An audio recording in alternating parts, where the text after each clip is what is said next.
আমাদের গ্রামে বা আপনাদের গ্রামেও লক্ষ্য করবেন, দেখবেন খেজুর গাছ আছে, অনেক বড় খেজুর গাছ আছে যেখানে অনেক লতা পাতা হয়ে থাকে।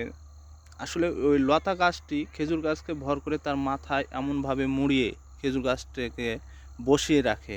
মানে একথা আমি বোঝাতে চাচ্ছি আপনাদের যে খেজুর গাছের কাঁটা এতটা হিংস্র, তারপরেও সেখানে লতা এমনভাবে পেঁচিয়ে পেঁচিয়ে উপরে উঠে খেজুর গাছটিকে আপনার করে দেয়।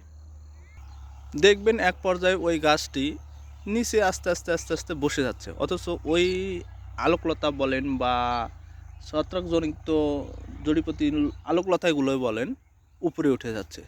ঠিক সেরকমই এই আমাদের সমাজে আপনি লক্ষ্য করবেন যে ওখানে অনেক ব্যক্তিরাই একের উপর ভর করে উপরে উঠে যাচ্ছে, কিন্তু একের পর এক ভর দিচ্ছে, একের পর এক ভর দিচ্ছে, দিয়ে উপরে উঠে যাচ্ছে।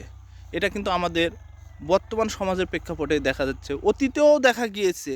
ঠিক সেরকমভাবে আজকে আপনি আমরা যদি সচেতন না হই, যদি যাদের অস্তিত্বই কল্পনা করা যায় না, তারা কিন্তু অস্তিত্ব খুঁজে নেয় এবং অন্যের মাথার উপরে ভর করে বসবাস করা শুরু করছে, অন্যের মাথার উপর বসে ব্যবসা করছে, বিভিন্ন আইটেম সংগ্রাম তৈরি করে চলছে এই জীবন কাহিনীর মতো।